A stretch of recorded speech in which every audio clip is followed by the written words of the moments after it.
Malaysia has implemented multiple movement control order measures to contain the outbreak of COVID-19. Affected by the new corona epidemic, economic activities at home and abroad has been hindered, and the decline in consumer spending and production has affected business, the flow of goods and service, and the flow of capital, leading to further deterioration of the economy. Tourism is one of the industries most affected by COVID-19.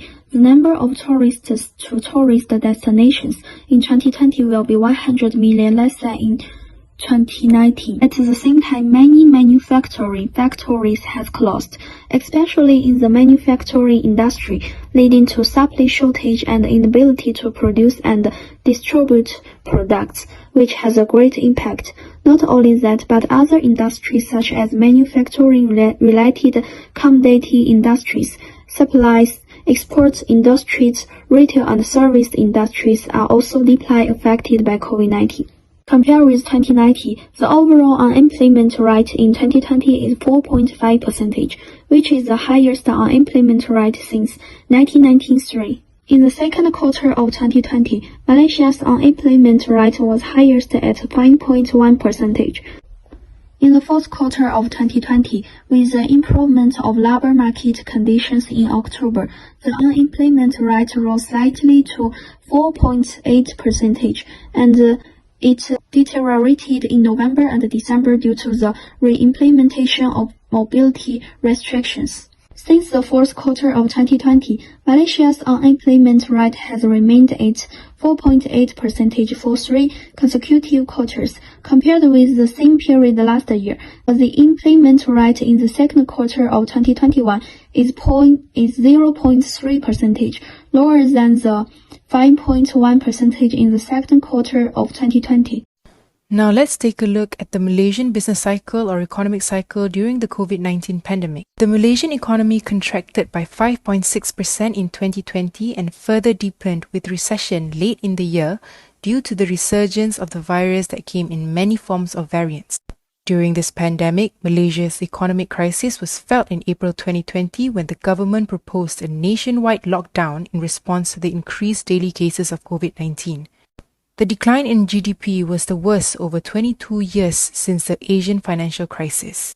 It is reported that Malaysia suffered losses of 2.4 billion ringgit a day during the lockdown as businesses other than essential sectors like food and beverages were not allowed to operate.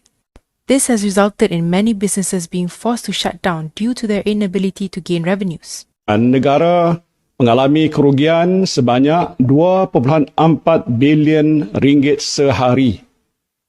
Dan sekiranya situasi ini berlaku lagi, ia akan melumpuhkan bukan sahaja ekonomi tetapi juga sistem kesihatan awam.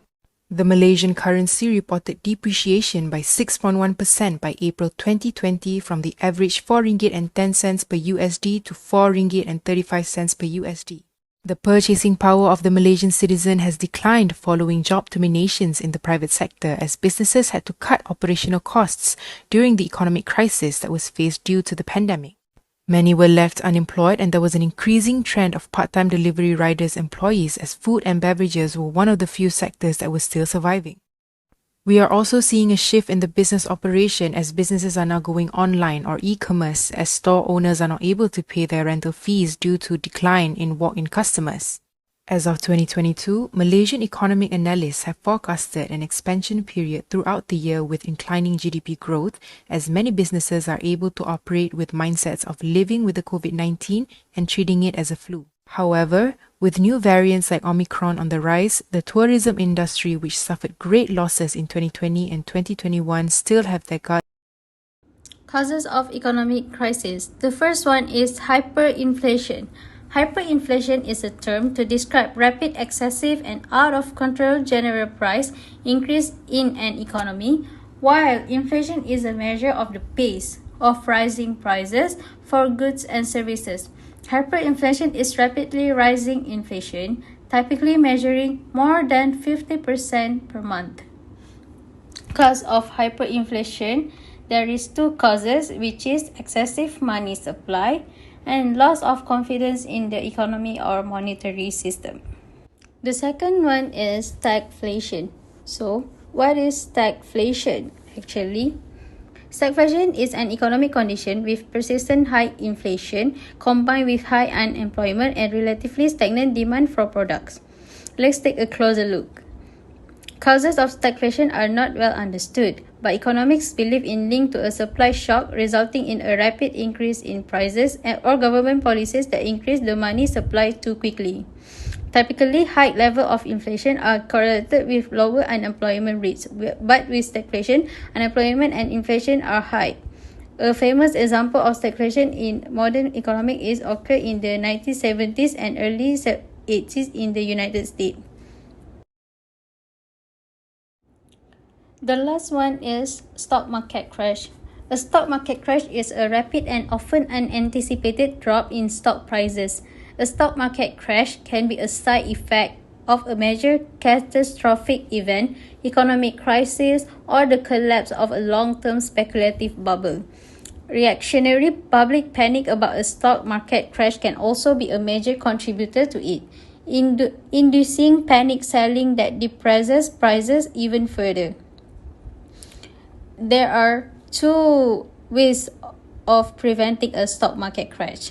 The first one is circuit breakers. Since the crashes of 1929 and 1987 in the US, safeguards have been put into place to prevent crashes due to panicked stakeholders selling their assets.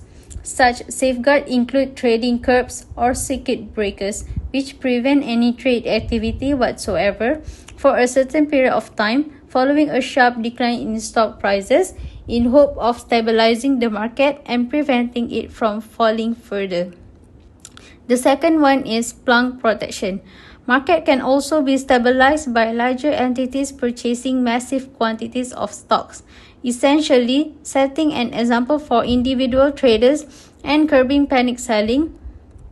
In one famous example, the panic of 1907, a 50% drop in stock in New York set off a financial panic that threatened to bring down the financial system. Malaysia's economy slumped by 4.5% in Q3 of 2021, reversing from a record high growth of 16.1% in Q2, and compared with market consensus of a 1.3% drop, dragged down by strict restriction to contain rising cases of the Delta strain. Due to the Covid-19 crisis, the Bank Negara Malaysia (BNM) assists by supplying daily ringgit liquidity to banks, and banks may operate to below the minimum liquidity coverage ratio (LCR) of 100%. The first economic stimulus package of 20 billion ringgit was announced by the previous government on 27 February 2020. A month later, the Prihatin Rakyat package of 230 billion ringgit was announced. The Prihatin stimulus package with a combined value of 250 billion ringgit is expected to add about 2.8% points to the GDP growth in 2020. The labour market of Malaysia felt the brunt of the Movement Control Order (MCO) implementation, as the unemployment rate in April 2020 is spiking up to 5%, which is the highest amount since 1990. As for the current labour market in 2021, the continuous resumption of economic activities led the labour force to remain stable, as most of the states in Malaysia had moved into the phase 4 of the National Recovery Plan. Going into 2022, we expect a continued moderate recovery in the labour market. This is in line with Malaysia's high vaccination rate and progressive lifting of containment measures, which would facilitate a gradual resumption of economic activity. The projections are premised on the following factors. Firstly, the gradual easing on containment measures will further support the resumption in economic activities. Second, continued recovery in the labour market as economic activity improves. Third, a pickup in production and construction activities driven by selected key projects. Fourth, continued policy support. And fifth, further growth in exports underpinned by Malaysia surely take an initiative to recover the economic damage by coronavirus due to the Movement Control Order. The plan of recovery are based on the daily cases in Malaysia, the use of bed in the emergency room, and the population of people that have been vaccinated. Basically, government planned 4 phases of economic recovery, where the first phase focused on the full movement control because of the low vaccinated population. The second phase starts when there are decrease in the total daily cases of COVID-19 and low bed use in the emergency section. The second phase also still have the tight movement control, but 18% of the economic activities been allowed. There are only certain sectors been allowed to operate, while the rest still not been allowed. The sectors that been allowed operating will have the permission gradually. However, in June 2021, our ex-Prime Minister Tan Sri Dato' Haji Muhyiddin Yassin stated that only 60% of premises have been allowed operating so far. The third phase is where all of the sectors been allowed to operate, unincluded the high-risk sectors.